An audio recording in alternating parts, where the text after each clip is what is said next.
जय श्री कृष्णा। प्रिय दर्शकों, आप सभी का स्वागत है हमारे इस यूट्यूब चैनल पर। दर्शकों, आखिर महाराष्ट्र में बड़ा गेम हो ही गया। शरद पवार को अपनी ही पार्टी के अंदर इतनी बड़ी बगावत का सामना करना पड़ रहा है। और यदि आपको ध्यान हो तो मैंने 2018 के अंदर भी बहुत सारी कुंडलियों का एनालिसिस किया था और मैंने आप लोगों से 2020 के एक वीडियो में भी कहा था कि शरद पवार जी की जो राजनीतिक यात्रा है, अब इसका अंतिम समय आ चुका है। अब यहां से इन्हें पीछे की ओर ही आना है, आगे की ओर ये नहीं जाएंगे। हालांकि बीच बीच में बहुत सारी बातें आई कि इन्हें विपक्ष का अध्यक्ष बना दिया जाएगा, अभी ये करेंगे, अभी ये करेंगे। लेकिन आपने देखा कि हर बार इनका दाव जो था, जो आगे बढ़ने के लिए था, वो आगे तो इन्हें नहीं बढ़ाता था, लेकिन हर बार इनको अपने कदम पीछे लेने पड़े हैं। और आज की इस स्थिति के बाद में आप स्वयं आकलन कीजिए कि शरद पवार जी की स्थिति आज राजनीतिक तौर पर अब क्या रह गई है। उम्र के इस पड़ाव में आकर के क्या वो दोबारा से पार्टी को खड़ा कर पाएंगे, वो मैजिक दिखा पाएंगे जिसके लिए वो जाने जाते हैं। दर्शकों, ये बात तो मैं आपके सामने इसलिए रख रहा हूं ताकि आपको ये पता चल सके कि अगर कुंडली आपको सपोर्ट नहीं कर रही है तो फिर आप कितने ही धुरंधर क्यों ना हो, वक्त आपको कभी भी कुछ बड़ा करने का मौका नहीं देता है। अभी अगस्त तक उनके सितारे गर्दिश में हैं, इसीलिए हर मौके पर उनको अभी परिणाम ऐसे ही मिलेंगे जो उनके पक्ष में नहीं होंगे। लेकिन अगस्त के बाद से 2-3 महीने का समय होगा जो उनको थोड़ी राहत देगा, यानी वहां पर कुछ नया वो करने की कोशिश करेंगे, उसमें थोड़ी बहुत कामयाबी भी उनको जरूर मिलेगी। दर्शकों, इसके साथ ही मैंने आपको बिहार के लिए भी एक बात कही थी। अगर हमारे पुराने दर्शक आप हैं तो आप जानते होंगे, जब नीतीश कुमार ने पाला बदला था तब भी मैंने कहा था कि ये 1 साल के आसपास का वक्त है, इसके बाद ये दोबारा पलटी खाने की कोशिश करेंगे, अपनी भूल को सुधारने की कोशिश करेंगे। यानी ये जो अभी स्टेप ले रहे हैं बहुत लंबे समय के लिए नहीं होगा। मेरे उस पुराने वीडियो को आप देखेंगे तो आपको अच्छी तरह से वो बात याद आएगी। बिहार के अंदर भी अगर कुछ होगा जैसा कि मेरा प्रेडिक्शन है, अभी इंतजार करते हैं उस घटना के घटित होने का। जब वो घटना घटित होगी तो मैं आप लोग के सामने वो बात भी रखूंगा और उस वीडियो की क्लिप भी दिखाऊंगा।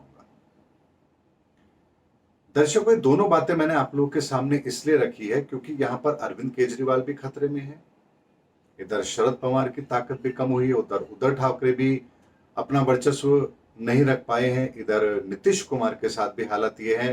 राहुल गांधी अपनी पोजीशन को खो चुके हैं। ममता बनर्जी के ऊपर सुप्रीम कोर्ट बंगाल के अंदर अपना एक्टिवली रोल प्ले कर रहा है, जिसके कारण से ममता बनर्जी को तकलीफ हो रही है। आखिर एक के बाद एक क्रम ऐसा क्यों बन रहा है?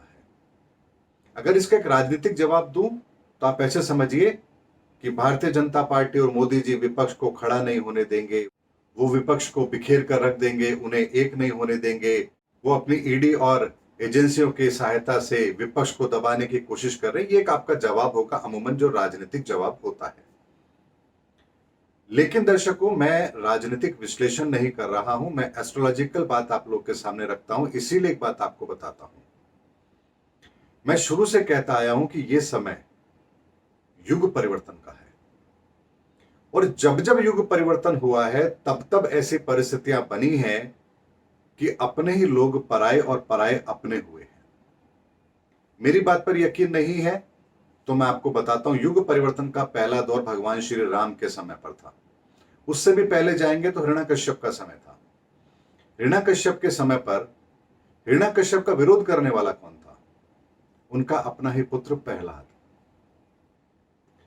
भगवान राम के समय पर भगवान राम का साथ देने वाले लोगों में कौन कौन थे?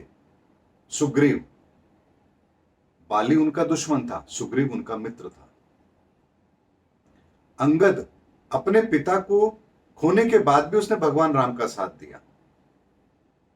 रावण के लंका में रहने वाला विभीषण भी भगवान राम का साथ देता है। यह आपको यहां पर द्वंद्व नजर नहीं आ रहा है कि एक ही घर से एक व्यक्ति अपने ही घर के व्यक्तियों का विरोध कर रहा है और दूसरे व्यक्ति का सपोर्ट कर रहा है? ऐसा उस युग परिवर्तन में भी हुआ था। वर्तमान की अगर मैं बात करूं, उससे पहले एक बार महाभारत काल की भी ले लेते हैं। कर्ण ने किसका साथ दिया, पांडवों के पक्ष में कौन खड़े हुए, कौन न्यूट्रल रहा। उस समय पर भी बहुत सारे देश के राजाओं ने यह तय किया था कि हम कौरव के पक्ष में खड़े होंगे या पांडवों के पक्ष में खड़े होंगे। यहां तक कि भगवान श्री कृष्ण ने भी स्वयं अर्जुन का पक्ष लिया, लेकिन अपनी सेनाएं कौरवों को दे दी।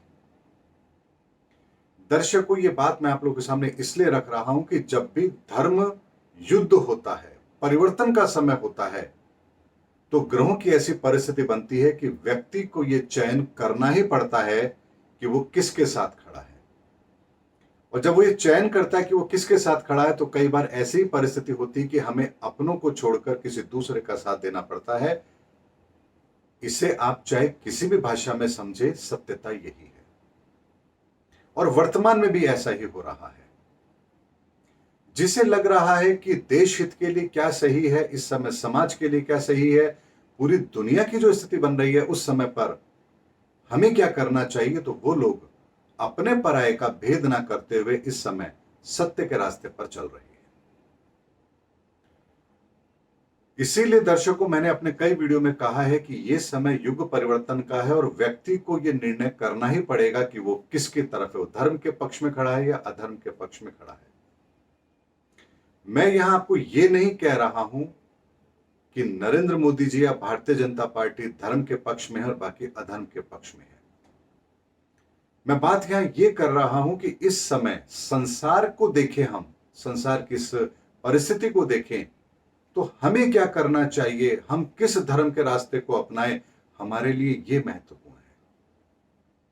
ऐसा नहीं है कि भारतीय जनता पार्टी में अगर कोई है तो वो धर्म के पक्ष में है, या कांग्रेस के पक्ष में कोई है तो वो अधर्म के पक्ष में है, या कांग्रेस के पक्ष में कोई है तो धर्म के में है और बीजेपी में है तो अधर्म के पक्ष में है। ऐसा नहीं होगा। व्यक्तिगत आधार पर व्यक्ति निर्णय करेगा कि उसे किस पक्ष में खड़ा होना है। यानी भारतीय जनता पार्टी के अंदर भी आपको ऐसे लोग नजर आएंगे जो वास्तव में देश के लिए काम करना चाहते हैं, और ऐसे लोग भी नजर आएंगे जो स्वार्थ के वशीभूत होकर के इस समय भारतीय जनता पार्टी के साथ खड़े हुए हैं, जिन्हें जब जो मौका मिलेगा वो वहां से निकल करके अपना स्वार्थ सिद्ध भी करेंगे।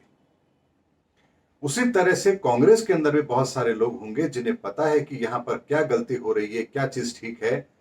एक समय तक वो बर्दाश्त करेंगे, उसके बाद वो भी अपना पाला बदलेंगे। और ये भागदौड़ जो शुरू हो रही है, ये हर बार होती है जब भी धर्म स्थापना की बात आती है। इसीलिए दर्शकों, ये जो कुछ भी हो रहा है, आपको लग रहा होगा कि राजनीतिक तौर पर ये कुछ नया हो रहा है, लेकिन जब युग परिवर्तन के समय की आप बात करेंगे तब ऐसा होना अवश्यंभावी है।